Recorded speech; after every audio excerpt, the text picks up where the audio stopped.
Elle n'était qu'une technicienne invisible, perdue parmi les uniformes, jusqu'au jour où les haut-parleurs se sont tus et que sa voix a brisé le silence. Ce qu'elle a chanté, aucun soldat ne l'avait jamais entendu. Le général a pâli. Les officiers se sont levés, figés, comme s'ils venaient de voir un fantôme. À cet instant, tous ont compris, elle n'était pas censée exister. Ce qui s'est passé ensuite n'apparaît dans aucun dossier officiel. C'était secret, effacé des archives. Restez ici, car ce que vous allez découvrir ne devait jamais être révélé. Avant qu'on entre dans le vif du sujet, dites-nous en commentaire d'où vous nous regardez, laissez un pouce bleu et abonnez-vous pour ne rater aucune prochaine histoire. Le soleil du Texas cognait sur la tôle des hangars comme un marteau lent et régulier. L'air vibrait au-dessus de la piste, chargé de sable et d'ozone, saturé de cette chaleur qui ronge les nerfs avant les corps. À travers cette lumière blanche, une silhouette avançait lentement, un sac sur l'épaule et une chemise beige trempée de sueur. Riley Moore ne ressemblait à rien d'héroïque. Ses bottes étaient usées, sa visière trop basse, son pas ni pressé ni hésitant. Elle suivait le ruban de béton jusqu'à la guérite de Fort Tallmadge, où 2 soldats bâillaient à moitié derrière leurs lunettes fumées. « Identification, madame. » Elle tendit ses papiers sans un mot. Le plus jeune parcourut la fiche, leva un sourcil. « Service radio ? Sérieux ?» L'autre haussa les épaules. Encore une civile parachutée par les quotas. Leurs rires s'étouffèrent quand la barrière monta. Riley passa sans répondre. Elle connaissait ce ton depuis longtemps. À chaque affectation, c'était la même chanson, la surprise, la condescendance, puis l'oubli. L'oubli, c'était ce qu'elle cherchait autrefois. Aujourd'hui, elle n'était plus sûre. Le couloir principal de la base sentait le plastique chaud et le café rance. Dans le bureau de réception, un sergent lui remit un badge, une clé et un regard rapide, mélange de lassitude et de curiosité. « Quartier des communications, bâtiment C. On vous attend là-bas. Et... bienvenue à Fort Tallmadge. » Il ne semblait pas y croire. Riley hocha la tête et sortit. Dehors, les moteurs d'hélicoptère hurlaient dans le vent sec. Chaque vibration faisait trembler la poussière autour d'elle. Le bâtiment C se dressait au bout du tarmac. Une masse grise, sans fenêtre, couverte d'antennes. À l'intérieur, la lumière artificielle dessinait des ombres nettes sur les murs métalliques. Une dizaine de techniciens s'affairaient autour de consoles. Tous s'arrêtèrent un instant en la voyant entrer. « Tiens, le renfort promis », lança un homme grand, chemise ouverte sur une plaque nominative, Mason Clark. Il avait le sourire de ceux qui n'écoutent pas la réponse. Riley posa son sac, serra la main qu'il ne tendait pas vraiment. « Moore, section radio. »« Bien, Moore. Ici, on fait tourner les relais et on garde les communications en vie. Enfin, quand le matériel ne décide pas de mourir avant nous. » Les autres rirent. Une femme, aux cheveux tirés, murmura quelque chose qu'elle n'entendit pas. Riley s'accroupit, examina la console la plus proche, panneau ouvert, câblage enchevêtré, ventilateur saturé de poussière. « Vous avez du flux inversé sur la ligne 3, dit-elle calmement. Mason leva un sourcil. « Pardon ?» Elle désigna un câble rouge. « Mauvais ordre de polarité. Si vous branchez ça, vous grillez la moitié du module. » Un silence tomba, puis un ricanement. « Merci, ingénieur, mais on sait ce qu'on fait ici. » Riley ne répondit pas. Elle prit un tournevis, inversa les connecteurs. Un claquement sec résonna. Les voyants passèrent du rouge au vert. Le ventilateur se remit à tourner, stable, fluide. « C'est bon, souffla-t-elle. » Les regards se croisèrent. Mason rit, un peu trop fort. Coup de chance. À midi, elle mangea seule sur le bord du quai, dos au hangar.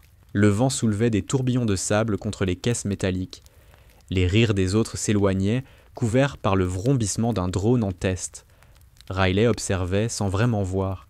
Ses doigts jouaient avec un petit morceau de cuivre, réflexe nerveux. Le bruit, la poussière, les voix trop fortes, tout ça lui rappelait autre chose, plus loin, plus chaud. Elle ferma les yeux une seconde, puis rouvrit. L'ombre passa. L'après-midi, on lui assigna un poste fixe, entretien du réseau secondaire, une table, un ordinateur, 3 câbles. Personne ne lui adressa la parole. Les conversations coulaient autour d'elle, tissées de sarcasme et de plaisanteries internes. On l'appelait déjà la fille du néant. Le surnom prit racine avant qu'elle ne l'entende vraiment. « Elle parle pas », glissa quelqu'un. « Elle comprend peut-être pas l'anglais », ricana un autre. « Ou elle attend que les ordres tombent du ciel. » Riley resta droite, absorbée par les signaux qu'elle recalibrait. La voix du commandant de secteur grésillait dans son casque. « Section C. Vérifiez le relais nord, on perd le canal. » Elle saisit son kit, sortit. Sur le terrain, la chaleur écrasait tout. Le sable collait aux bottes, le vent brûlait les paupières. Le relais nord se dressait à 200 mètres, incliné comme un vieil arbre. Elle grimpa lentement, resserra les boulons, nettoya les connecteurs. Une étincelle claqua près de sa main. La fit sursauter. Son gant se perça, laissant le métal brûler sa paume. Elle jura à peine, juste un souffle. Puis elle reprit. Chaque geste précis, maîtrisé, comme une respiration. Quand le signal revint, un simple bip régulier, elle resta accrochée à l'échelle, regardant l'horizon rouge. En bas, Mason observait de loin. Il avait suivi l'appel radio. Curieux. « Pas mal, » murmura-t-il, pour une civile. Mais il détourna le regard avant qu'elle ne descende. Il n'aimait pas ce calme-là, cette absence de peur. Le soir, dans le dortoir, les lumières vacillaient. Les conversations roulaient bas, pleines de fatigue et de bière tiède. Riley nettoyait ses outils, seul.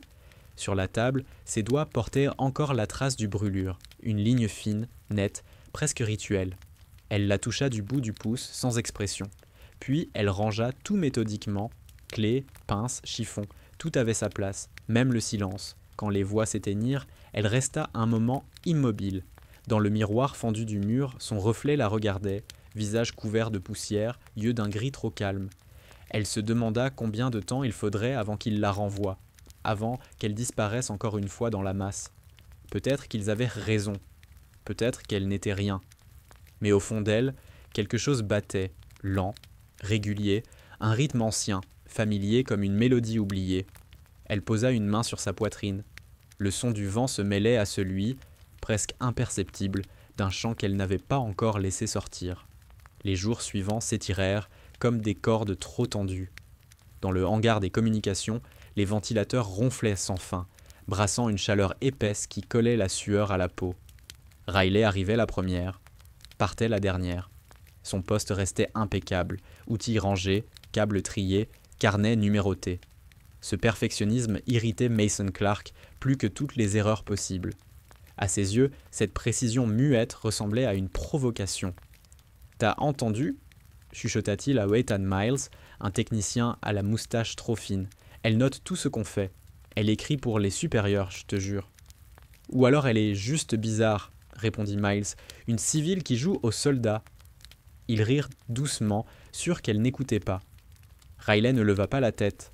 Ses écouteurs coupaient à peine le vacarme, mais ses yeux suivaient chaque geste, chaque outil déplacé. Elle savait déjà qu'il la détestait sans raison. Ce n'était pas la haine bruyante. C'était pire, un rejet tiède, administratif, presque poli. Le lundi, Mason décida de tester la nouvelle.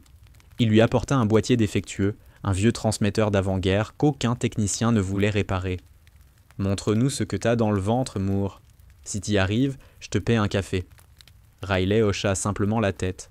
Elle prit le boîtier, l'ouvrit, examina le circuit. Les soudures craquelées luisaient sous la lampe. Elle ne dit rien pendant de longues minutes, puis changea 2 fils, souffla la poussière, referma le capot. Quand elle alluma l'appareil, la lampe témoin s'alluma aussitôt. Silence. Le sourire de Mason se figea. « C'était quoi ?» demanda-t-il d'un ton forcé. « Une ligne inversée, » répondit-elle calmement. Elle posa le boîtier sur la table et retourna à son travail. Le rire étouffé des autres remplaça celui de Mason. Le soir, il vida sa colère dans le gymnase, frappant le sac de sable jusqu'à se brûler les paumes. « Elle se croit au-dessus, » grogna-t-il. « On va la remettre à sa place. » Ethan ricana. « Ouais, mais fais gaffe, t'as vu ses mains? On dirait qu'elle a déjà frappé plus fort que toi. » Mason sourit, sans humour. « Alors on va la casser autrement. » Le lendemain, son tournevis favori disparut. Puis sa boîte à outils fut déplacée, les instruments mélangés. Rien d'important, juste assez pour déranger son ordre parfait. Riley rangea sans protester. Pas un mot, pas un regard de reproche. Ce calme irrita tout le monde. On voulait la voir craquer. À midi, alors que le soleil faisait trembler les murs, une blague partit trop loin. Quelqu'un glissa un chiffon imbibé de graisse dans sa mallette ouverte. Quand elle l'ouvrit, la saleté avait pénétré jusque dans ses carnets.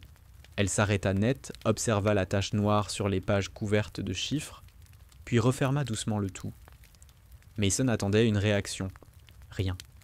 Pas même un froncement de sourcils. Elle prit un chiffon propre, essuya la table, continua. Le soir venu, un orage lointain roulait derrière les collines. Dans le dortoir, les néons clignotaient. Les hommes riaient plus fort que d'habitude, excités par la chaleur et la bière. Mason lança « Hé, Moore, on dit que t'étais prof avant, c'est vrai? Ou t'étais la mascotte d'un labo ?»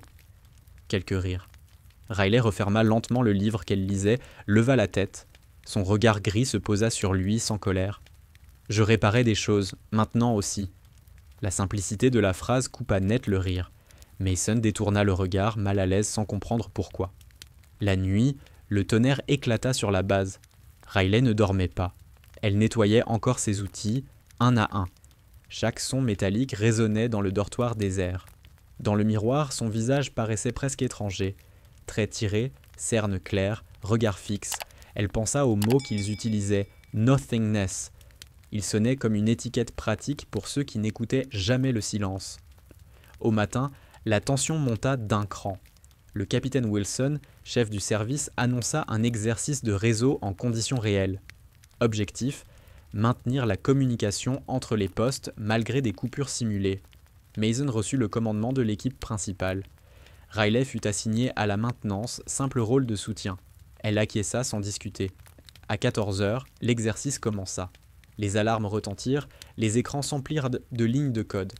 Mason dirigeait les ordres à voix haute, sûr de lui. Le réseau résistait bien jusqu'à ce qu'une surtension fasse sauter 2 modules. Panique immédiate. Les consoles clignotaient rouges, les liaisons s'éteignaient. « Relancez !»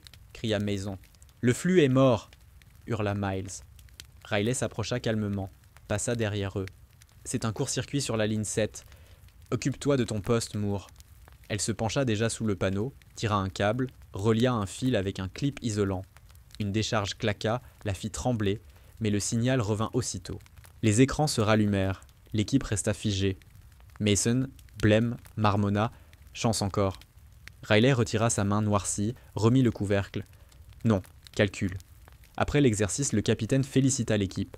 Mason reçut les honneurs, personne ne mentionna Riley. Elle ne semblait pas s'en soucier. Elle observait simplement les nuages qui s'amoncelèrent sur la plaine. Le soir, quand elle passa dans le couloir, des voix s'élevèrent derrière elle. Elle se prend pour un robot. On dirait qu'elle ne sent rien. Riley s'arrêta, tourna légèrement la tête. Le silence tomba. Puis elle reprit sa marche, le pas régulier, sans un mot. Plus tard, seule dans la salle radio, elle rouvrit ses carnets tachés de graisse. Sous la tache noire, quelques mots griffonnés « ne pas réagir »,« observer »,« compter ». Elle relut cette ligne plusieurs fois jusqu'à ce que le vent éteigne la lampe. Le 3e jour de l'exercice, la chaleur devint intenable. L'air vibrait autour des antennes comme s'il brûlait. Le capitaine Wilson voulait tester la résistance du réseau sous stress maximal. Les équipes se relayèrent sans pause, branchant et débranchant les modules pendant que les écrans saturaient de lignes rouges.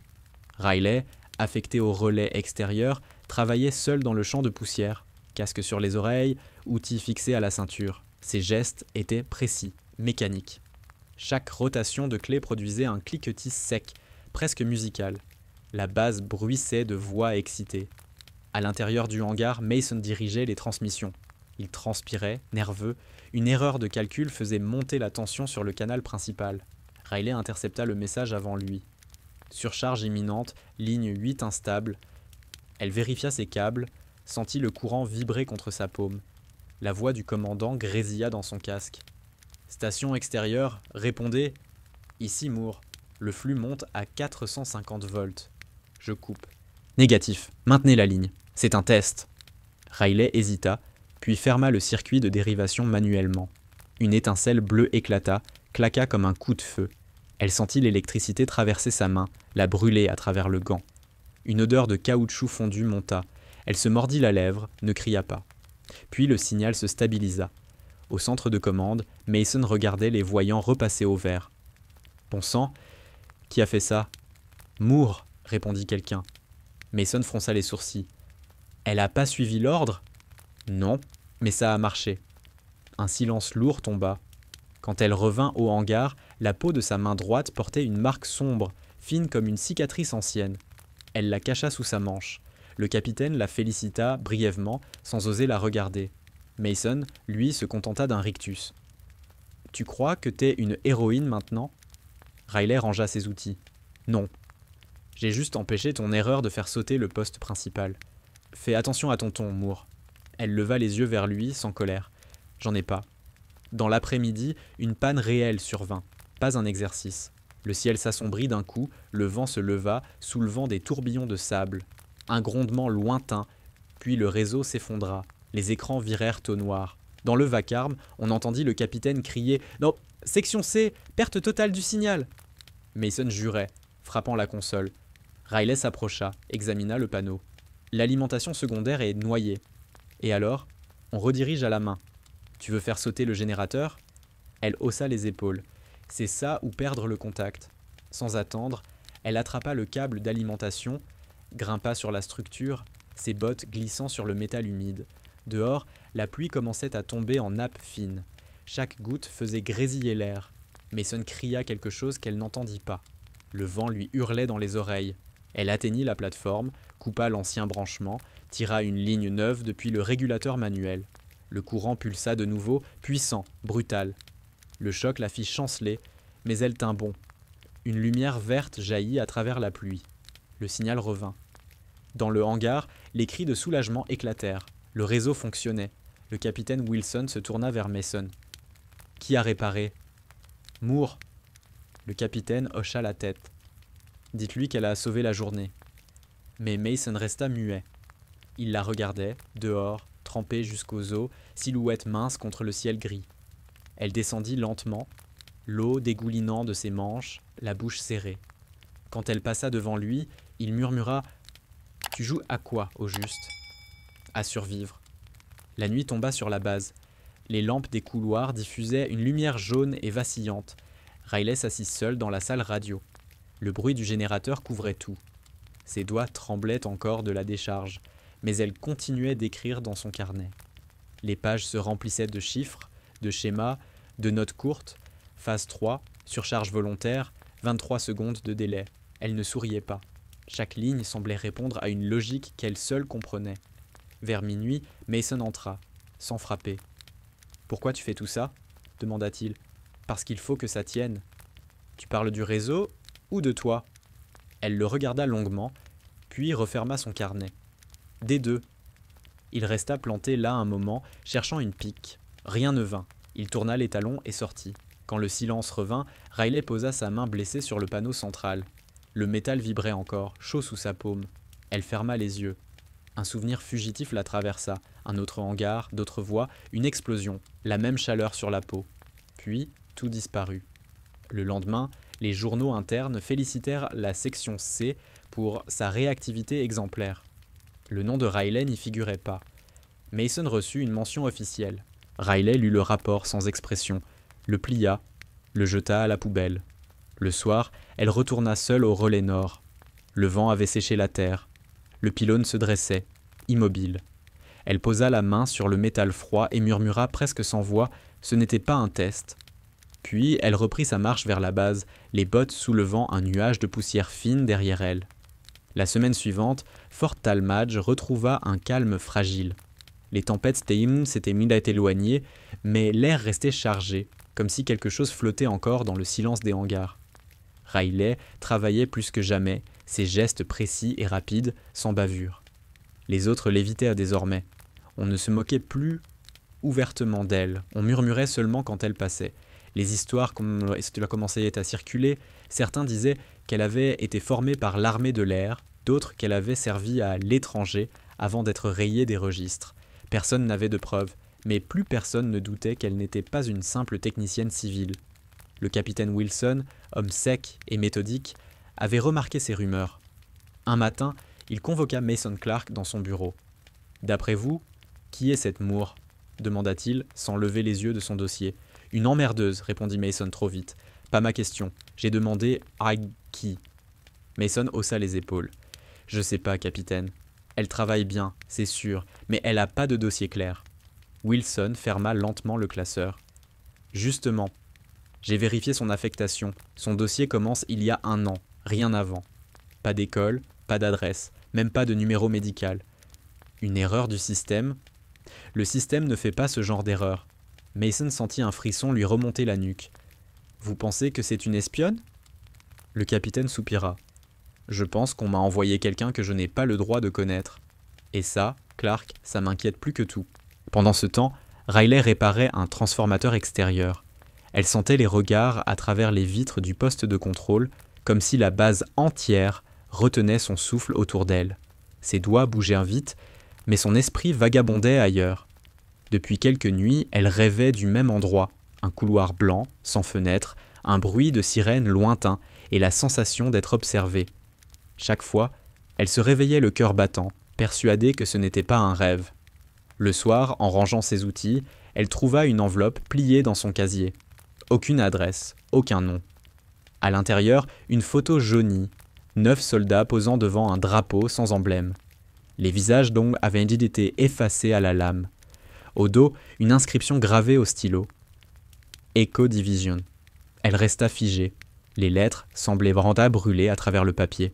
Elle rangea la photo dans sa poche et sortit du bâtiment. Le ciel s'assombrissait, les projecteurs découpaient des cônes de lumière blanche sur la piste. Le vent portait des odeurs de métal et de pluie. Riley marcha jusqu'au hangar désaffecté derrière le dépôt de carburant. L'endroit était interdit, abandonné depuis des années. Elle poussa la porte grinçante. L'air à l'intérieur sentait la rouille et la poussière. Au fond, une armoire blindée portait encore un symbole gravé, un cercle barré de 2 lignes horizontales, le même que sur la photo, à moitié effacé. Elle posa la main dessus. Le métal vibra légèrement, comme s'il reconnaissait son toucher. Le cadenas sauta après une légère torsion du tournevis. À l'intérieur, quelques chemises trempées d'humidité, un badge corrodé et une plaque gravée « RM, Echo Div ». Riley resta immobile, les yeux fixés sur les initiales. Ses propres lettres. Un bruit derrière elle la fit sursauter. Mason se tenait dans l'ombre, lampe à la main. « Qu'est-ce que tu fais là ?»« Rien. » Il avança d'un pas, observa le badge qu'elle tenait. « C'est quoi, ça ?»« Du passé. »« Ton passé ?» Elle remit lentement la plaque dans la boîte. « Non. Le nôtre. »« Tu me fais flipper, Moore. » Elle le regarda, droite, calme. « Alors sors d'ici. » Il hésita, puis recula. Son regard glissa sur la photo qu'elle glissa dans sa poche. Une peur diffuse le traversa. Cette nuit-là, Mason but seul dans le réfectoire vide. Les néons grésillaient. Ses mains tremblaient légèrement. Il revoyait ce badge, la froideur de sa voix. Au fond de lui, quelque chose changeait. La moquerie cédait la place à la crainte. De son côté, Riley ne dormit pas. Elle étala la photo sur la table, alluma la lampe de chevet. 9 silhouettes, un drapeau sans nom et cette sensation familière de déjà-vu.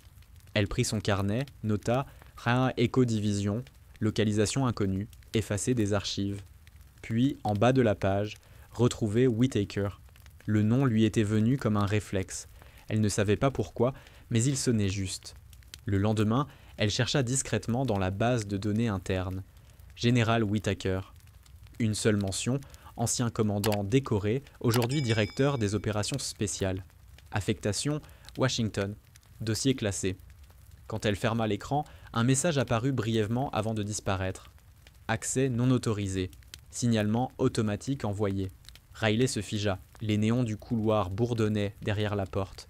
Elle rangea calmement ses affaires et sortit, comme si de rien n'était. Au même moment, le capitaine Wilson recevait un appel crypté dans son bureau. Il écouta en silence, pâlit, puis raccrocha. Son regard se posa sur la fiche de Riley. Il prit une inspiration lente et murmura « Qu'est-ce que tu fais parmi nous, Moore ?» Dehors, la nuit s'épaississait. Riley marchait vers les antennes, la photo serrée dans sa main. Chaque pas résonnait comme un compte à rebours.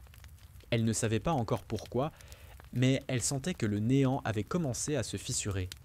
Quelque chose, quelque part, venait de se souvenir d'elle. Le jour de la cérémonie arriva sous un ciel trop bleu, d'un calme presque inquiétant.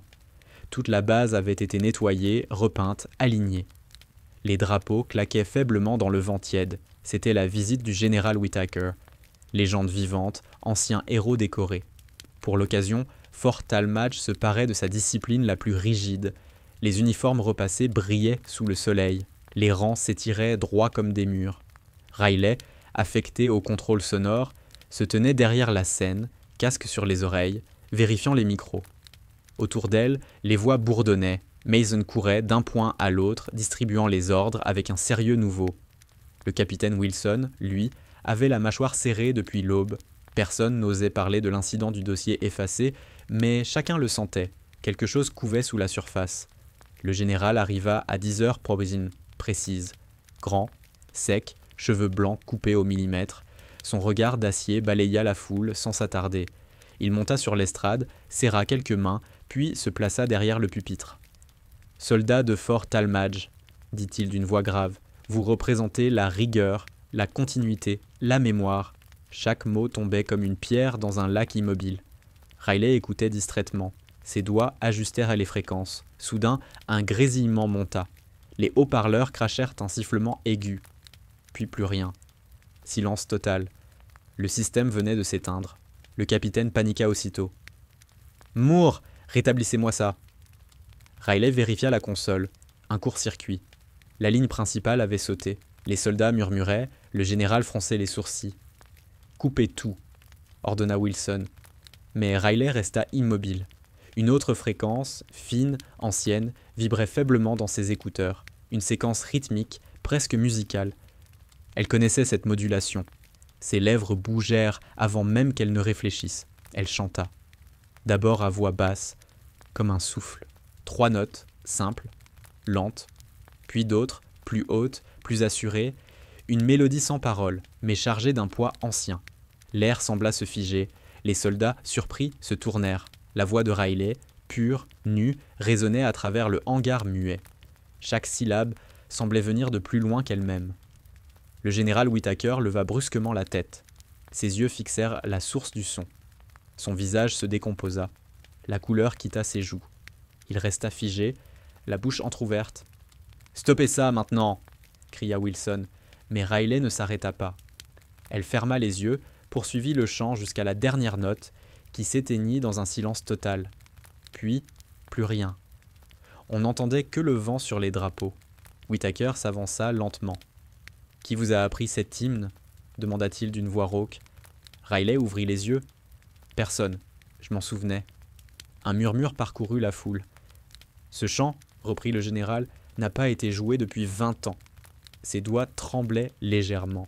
« Comment vous appelez-vous, soldate ?»« Moore. Riley Moore. » « Ce n'est pas possible. » Le capitaine Wilson s'interposa. « Mon général, c'est une technicienne civile. Il doit y avoir une... Silence, coupa Whittaker. Il s'approcha d'elle, la détaillant comme s'il voyait un fantôme. Cet hymne, personne n'en connaissait les accords, pas même les archives. Riley soutint son regard sans ciller. « Peut-être que vous n'avez pas regardé au bon endroit. » Whittaker recula d'un pas. Ses yeux se voilèrent. « The Iron Anthem », murmura-t-il. Autour d'eux, les soldats échangèrent des regards perdus. « L'hymne de la division Echo », souffla-t-il enfin. Le mot tomba comme un coup près. Wilson blêmit. Mason sentit sa gorge se serrer. Riley resta impassible. « Vous étiez là ?» demanda le général. « Je ne sais pas, » répondit-elle. « Peut-être. »« Vous ne pouvez pas ne pas savoir. » Elle inclina la tête. « J'ai appris à oublier. » Un silence étrange s'installa. Whittaker détourna les yeux comme s'il avait peur de la réponse suivante. « Cet hymne n'a pas été chanté depuis Iron Vale, » dit-il lentement. « L'unité a été dissoute. Tous les membres ont été déclarés morts. » Riley ne répondit pas. « Vous ne pouviez pas survivre. Et pourtant, » dit-elle doucement. La cérémonie fut interrompue. Les supérieurs escortèrent Whittaker dans son véhicule. Les soldats restèrent, confus, parlant à voix basse. Mason s'approcha d'elle, les yeux écarquillés. « Qu'est-ce que t'as fait, bordel ?» Riley rangeait ses câbles. « J'ai juste chanté. »« Ouais, mais ce que t'as chanté... »« Tu l'as reconnu, toi ?» Il secoua la tête. « Non, mais lui, oui. Et ça, c'est pire. » Le soir, la base entière bruissait de rumeurs. Certains disaient que le général avait quitté la tribune en larmes. D'autres affirmaient qu'il avait ordonné une enquête secrète. Dans le réfectoire, le surnom « Nothingness » disparut. On l'appelait maintenant « celle qui a chanté ». Riley, elle, resta seule dans la salle radio. Devant elle, la console réparée émettait un léger bourdonnement. Elle éteignit les lumières, ferma les yeux, le chant résonnait encore dans sa tête, pas comme une mélodie, mais comme un souvenir précis, presque tactile. Elle revoyait un hangar plus ancien, un feu, des silhouettes autour, des voix graves répétant les mêmes notes. L'odeur de fer brûlé, la poussière, le bruit d'un ordre donné, puis le néant. Quand elle rouvrit les yeux, le miroir de la console reflétait son visage. Il lui sembla qu'une autre femme la regardait, une femme qu'elle ne reconnaissait pas. Elle murmura « Iron Veil ». Et le silence qui suivit sembla répondre. 2 jours après la cérémonie, la base entière vibrait sous un calme faux, comme une radio mal réglée. Les soldats se parlaient à voix basse, le nom de Riley circulait d'un couloir à l'autre. On disait qu'elle avait été convoquée par la sécurité intérieure. On disait aussi qu'elle ne reviendrait pas. Au petit matin, 2 officiers en uniforme noir la firent monter dans une Jeep sans explication. Le moteur ronfla. La poussière s'éleva derrière eux. Ils la conduisirent dans un bâtiment isolé au bord de la base. Pas d'insigne, pas de fenêtre. À l'intérieur, la lumière froide d'un néon unique, une table en métal, 2 chaises. Riley resta debout. Le colonel Graham entra, dossier à la main, épaules carrées, regard d'homme habitué à l'aveu. « Asseyez-vous, Moore. » Elle ne bougea pas. « Ce n'est pas une demande, » ajouta-t-il. Elle s'assit lentement. Le colonel posa le dossier sur la table, l'ouvrit avec un geste précis. « Vous savez pourquoi vous êtes ici ? Parce que j'ai chanté. » Un sourire bref passa sur son visage. « Charmant. Non, vous êtes ici parce que vous avez interprété un hymne classé confidentiel défense, niveau rouge, et parce que ce chant n'a jamais été rendu public. Expliquez-moi comment vous le connaissez. » Riley croisa les mains. « J'ai entendu la mélodie dans ma tête. »« Vous vous moquez de moi ? » ?»« Pas encore. » Le colonel la fixa. Cet hymne appartenait à une unité dissoute, Éco-Division. « Vous en avez entendu parler ? » ?»« Un peu. » C'était une équipe de 9 opérateurs spéciaux. Ils ont disparu lors de l'opération Iron Veil. Tous morts. Le général Whittaker commandait la mission. Vous savez ce qui s'est passé là-bas ? Riley resta muette. On dit que c'était un massacre, continua le colonel. Ordre non respecté, frappe hors zone, témoins éliminés. Vous savez ce que ça veut dire ? Qu'on a voulu effacer quelque chose. Exactement. Et vous, Moore, vous venez ici, vous chantez leur hymne devant le commandant lui-même. Vous comprenez à quel point ça paraît suspect ? Elle leva les yeux vers lui, calme, lent. Je comprends que vous avez peur. Peur ? Répéta-t-il surpris. De la mémoire. Il serra les dents. Qui êtes-vous, bon sang ? Vous avez le dossier sous la main, non ? Il le referma brutalement. Votre dossier est vide. C'est justement le problème. Elle sourit à peine. Alors écrivez ce que vous voulez. Le colonel se pencha. Vous n'êtes pas une civile. Vos réflexes, vos réponses, vos gestes. J'ai vu des vétérans parler comme vous. Où avez-vous servi ? Riley resta silencieuse. Vous allez répondre. Non. Je peux vous faire parler. Vous pouvez essayer. Un long silence suivit. Le colonel recula lentement, observant cette femme qui ne tremblait pas, ne transpirait pas, ne suppliait pas. Ce calme l'irritait plus que n'importe quelle insulte. Il claqua la porte et sortit. Elle resta seule dans la salle. Une caméra rouge clignotait dans le coin. Riley leva les yeux vers elle, sans expression. « Vous perdez votre temps, » murmura-t-elle. 1 heure plus tard, 2 soldats vinrent la reconduire. Personne ne lui parla sur le trajet. Quand elle revint à la base, tout avait changé. Les regards s'écartaient sur son passage. Même Mason, d'habitude si sûr de lui, n'osa pas plaisanter. Il l'attendait pourtant près du hangar, un dossier plié sous le bras. « J'ai entendu qu'ils t'avaient interrogé. Tu entends trop. C'est vrai ce qu'ils disent ? Que t'étais dans cette unité ?» Riley le fixa. « Qu'est-ce que tu ferais, toi, si t'avais survécu à quelque chose qu'on veut effacer ? » « Je sais pas. J'essaierai d'oublier. Alors on est différents. » Le soir, elle retrouva la salle radio vide. Sur le bureau, quelqu'un avait laissé une enveloppe sans nom. À l'intérieur, une simple feuille, Iron Veil, coordonnées supprimées, témoin unique, R.M. Son cœur se serra. Les initiales. Elle s'assit lentement, relut la ligne encore et encore. Quelqu'un, quelque part, savait. Une alarme discrète vibra dans le bâtiment. Coupure de courant temporaire. Riley profita du noir pour glisser la feuille dans son carnet. Quand la lumière revint, elle travaillait déjà, calme, concentrée, comme si rien ne s'était passé. Au même moment, dans le bureau du capitaine Wilson, le colonel Graham discutait avec Whittaker par téléphone. « Elle nie tout, dit-il. Elle niera toujours, répondit le général. Vous la reconnaissez pourtant, n'est-ce pas ? Un long silence, puis la voix fatiguée de Whittaker. Oui, et je la reconnais trop bien. Que fait-on d'elle ? Rien, pas encore. Le colonel fronça les sourcils. Pourquoi ? Parce que si elle parle, tout s'effondre. Cette nuit-là, le vent sec soufflait sur les pistes vides. Riley resta éveillé, fixant le plafond. Les fragments du chant lui revenèrent par vagues. Derrière la mélodie, elle entendait d'autres sons. Cris étouffés, explosions lointaines, le fracas d'une porte qu'on enfonce. Ses doigts se crispèrent sur le drap. Ce n'était pas un rêve, c'était un souvenir. Au matin, elle se leva avant l'aube. Le miroir reflétait son visage, calme, mais ses yeux semblaient plus sombres. Elle murmura « Vous pouvez m'effacer 1000 fois, je saurai toujours chanter ». Fort Talmadge se réveilla sous une lumière jaune et sale, comme si le ciel hésitait entre le jour et la cendre. Depuis l'interrogatoire, Riley n'avait plus prononcé un mot en dehors du service. Ses mouvements étaient plus précis encore, presque mécaniques. Les soldats la saluaient sans la regarder. Mason, lui, oscillait entre la peur et la curiosité. Quelque chose dans son visage avait changé, moins de mépris, plus de trouble.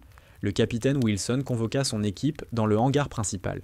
« Exercice d'urgence », annonça-t-il. « Simulation d'attaque sur les lignes de communication. On veut tester les réflexes. » Les soldats échangèrent des regards nerveux. Cela n'arrivait jamais sans ordre du commandement. Riley se plaça près de la console centrale, casque autour du cou. « Vous dirigez les transmissions, Clark. Moore, soutien technique. Pas d'improvisation, Claire ?» Elle hocha simplement la tête. L'alarme retentit à 9 heures précises. Un hurlement métallique qui vibra jusque dans les murs. Les lumières passèrent au rouge. Le réseau saturait, les messages affluaient. « Canal 3 en surcharge !» cria Miles. « Redirigez, le flux saute. » Riley observait les écrans défiler, immobile. Puis elle saisit le micro. « Section B, basculez sur le canal secondaire, fréquence 91. » Le soldat à l'autre bout obéit sans réfléchir. Les signaux se stabilisèrent aussitôt. Mason la regarda, incrédule. « Comment t'as su ça ?»« J'ai écouté. » Mais l'exercice se compliqua. Le générateur de secours tomba à son tour. Les alarmes clignotaient, la salle baignait dans une lumière rouge. Wilson hurlait des ordres que plus personne n'entendait. Riley marcha calmement jusqu'au panneau électrique. Ses doigts couraient sur les interrupteurs comme s'il connaissait la disposition par cœur. « Touche pas à ça !» cria Mason. Elle déconnecta 2 modules, court-circuita la boucle, puis relança le système à la main. Une lumière verte s'alluma. Les écrans reprirent vie. Pendant une seconde, tout le monde resta figé. Le silence après le chaos avait quelque chose de sacré. Puis le capitaine souffla, soulagé. « Bon travail. » Mason la fixait encore. « Où t'as appris à faire ça ?» Elle répondit sans le regarder. « Dans un endroit qui n'existe plus. » Les exercices s'enchaînèrent toute la matinée.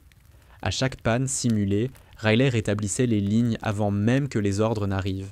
Peu à peu, même les plus sceptiques cessaient de douter. Elle ne se contentait pas d'obéir, elle commandait, d'instinct. Ses gestes guidaient les autres sans cris, sans gestes inutiles. Elle avait ce calme froid que les officiers ont avant l'impact.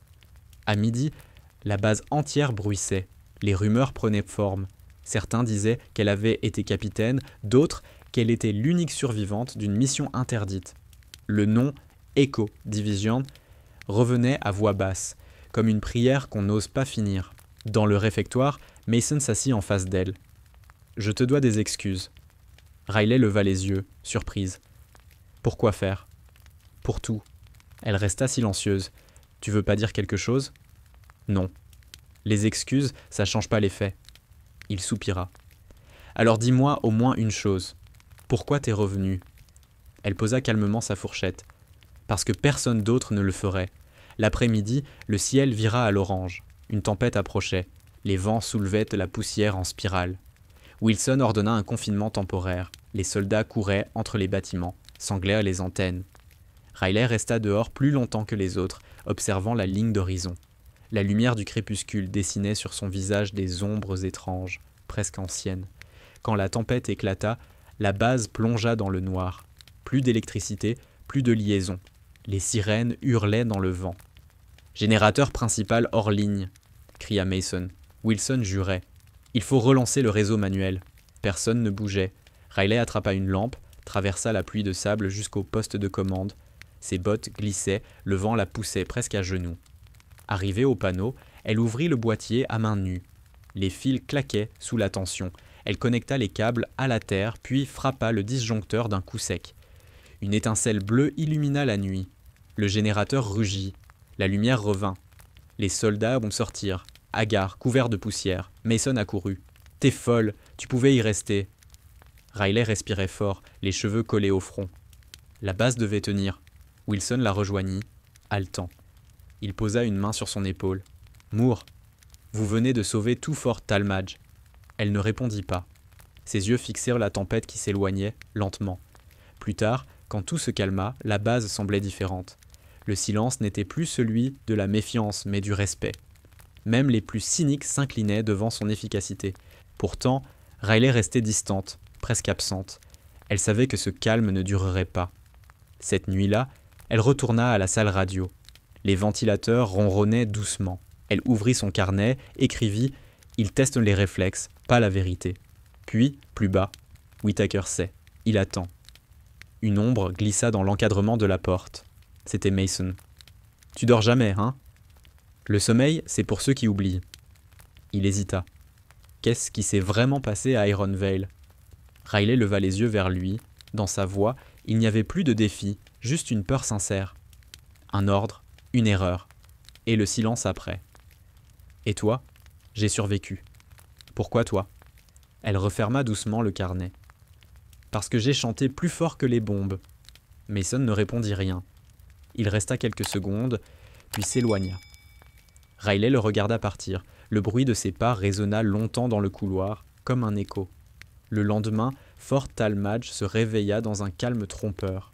Le ciel était clair, lavé par la tempête de la veille, mais l'air restait lourd, saturé de tension. On disait que le général Whittaker était revenu en secret.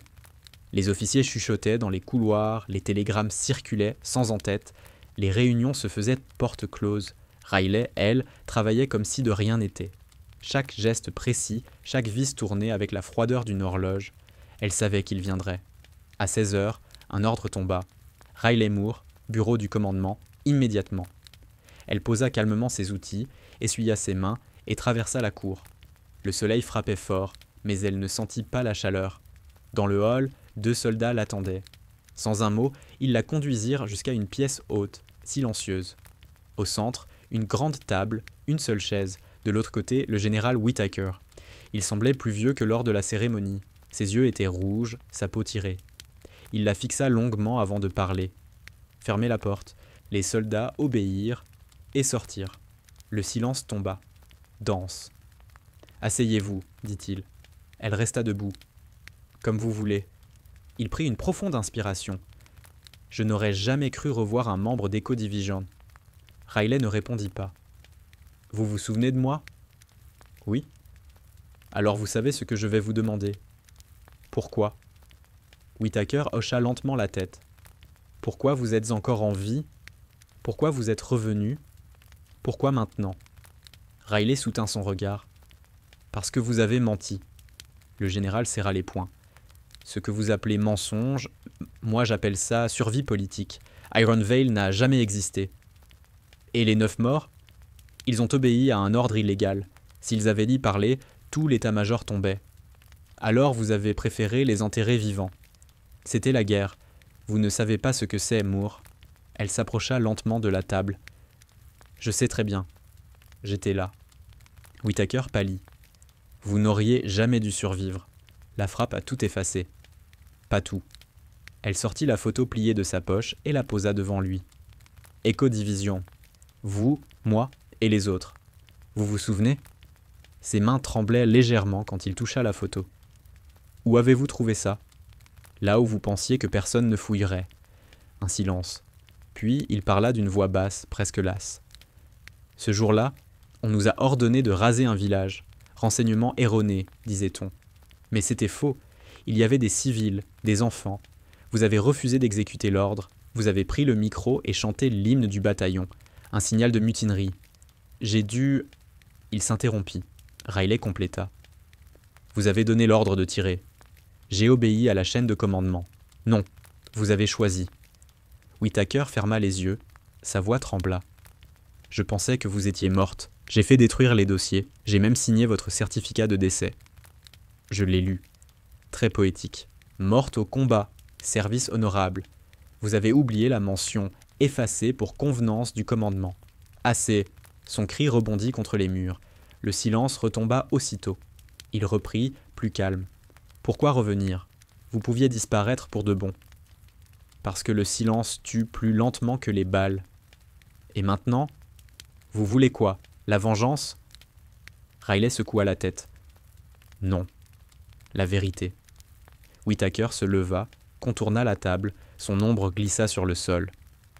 Vous ne comprenez pas ce que vous demandez. Si vous parlez, tout ce qu'on a construit s'effondre. Les journaux, le Sénat, les familles des soldats. Vous allez ouvrir une plaie qu'on n'a jamais refermée. Ce n'est pas une plaie, général, c'est une cicatrice qu'on a maquillée. Il s'arrêta devant elle, tout près. Vous croyez que votre chant va tout réparer? Non, mais il va rappeler. Et après? Après, ils décideront si le néant mérite enfin un nom. Le regard du général se troubla. Pendant une seconde, il sembla vaciller entre honte et fierté. Puis il murmura « Vous êtes plus dangereuse aujourd'hui qu'à Iron Vale, parce que je suis vivante. » Il se détourna, prit appui sur le bureau. « Vous avez raison, » dit-il enfin. « J'ai menti. J'ai couvert un crime. Mais vous croyez qu'ils vous laisseront parler? Je n'ai pas besoin d'eux pour parler. J'ai une voix. » Whittaker hocha lentement la tête. « Vous allez tout perdre. »« J'ai déjà tout perdu, » répondit-elle. Il la regarda une dernière fois, épuisée. « Si vous faites de ça, si vous chantez encore cet hymne, vous ne sortirez pas vivante de cette base. » Riley esquissa un sourire presque tendre. « Alors, j'aurai au moins fini la chanson. » Elle quitta la pièce sans un mot de plus. Dans le couloir, la lumière artificielle l'éblouit un instant. Les soldats s'écartèrent sur son passage. Personne n'osa parler. Le général resta seul, fixant la photo sur la table. Ses doigts effleurèrent les silhouettes effacées. « Pardon » murmura-t-il. Mais le mot se perdit dans le vide. Dehors, Riley traversait la cour vers le hangar principal. Le vent chaud soulevait la poussière. Elle leva les yeux vers le drapeau qui claquait au-dessus de la base. Les couleurs semblaient plus ternes, plus lourdes. Elle savait que la fin approchait, mais ce n'était pas de la peur qu'elle ressentait. C'était une forme étrange de paix. L'aube se leva sur Fort Talmadge dans un silence presque religieux. Aucun moteur, aucun ordre, pas même le bruit des pas réguliers sur le tarmac. Le vent s'était arrêté. Le soleil, encore bas, projetait une lumière pâle sur les hangars, donnant à la base un air figé, suspendu entre veille et souvenir. Riley se tenait seul devant la salle des briefings. Sa chemise, impeccable, portait encore la trace brunie de la brûlure de la semaine passée. Dans sa main, un carnet fermé, celui qu'elle remplissait depuis le premier jour. À l'intérieur du hangar, des dizaines de soldats s'étaient rassemblés. On leur avait dit qu'il y aurait un discours du commandement. Un message du général Whittaker. Les rangs formaient un carré parfait. Le capitaine Wilson, nerveux, ajustait sa cravate. Mason, au premier rang, fixait la porte. Le silence semblait peser plus lourd que l'air. À 9 heures précises, Riley entra. Personne ne bougea. Même les ventilateurs semblaient Candy s'être arrêtés. Elle monta lentement sur l'estrade. Aucun uniforme, aucune médaille. Seulement ce regard gris, calme, qui balayait la salle sans juger. Wilson s'avança. « Moore, où est le général ?»« Il viendra, » répondit-elle. « Mais d'abord, moi. » Un murmure parcourut la salle. « Ce n'est pas au programme, » lança Wilson. Rien de ce qui s'est passé ici ne l'était. Elle posa son carnet sur le pupitre, l'ouvrit. Les pages étaient couvertes de chiffres, de noms, de fragments de phrases. Elle posa ses doigts dessus, comme sur un instrument. « Vous m'avez appelé Nothingness. Vous aviez raison. J'étais le vide, pas par faiblesse, mais parce qu'on m'a effacé. On a effacé mon unité, nos morts, nos fautes. Aujourd'hui, je ne veux plus que le silence parle à ma place. » Wilson fit un pas vers elle. Moore, c'est un ordre, descendez. Riley leva les yeux. Vous entendez? La salle resta muette. Le silence. C'est tout ce qu'on nous laisse quand on obéit trop longtemps. Elle ferma son carnet, inspira lentement. Puis, sans prévenir, elle commença à chanter. La première note s'éleva, pure, presque fragile. Une vibration fine qui se propagea dans la salle comme une onde. Les soldats d'Yomu se figèrent. Les voix du passé semblaient revenir dans ce son, un chœur invisible, ancien. Les accords suivants remplirent le hangar, clair, douloureux. C'était The Iron Anthem. Au fond de la salle, la porte s'ouvrit brutalement. Le général Whittaker entra, suivi de 2 officiers. Il s'arrêta net. Son visage se décomposa. Le chant continuait, implacable. Riley n'avait pas bougé. Son regard était tourné vers lui, mais elle chantait pour tous les autres. Les officiers hésitèrent. Whittaker leva la main. Ne touchez à rien. Sa voix était basse, brisée. Il s'avança lentement jusqu'à quelques mètres d'elle. « Vous savez ce que vous faites, Moore ?»« Oui, je rends le son à ce qu'on a voulu taire. Vous êtes en train de signer votre arrêt. Peut-être, mais je ne serai plus un fantôme. » Le chant monta encore, plus fort. Les mots, oubliés depuis 20 ans, retrouvaient leur sens. Still remembers, blood remains.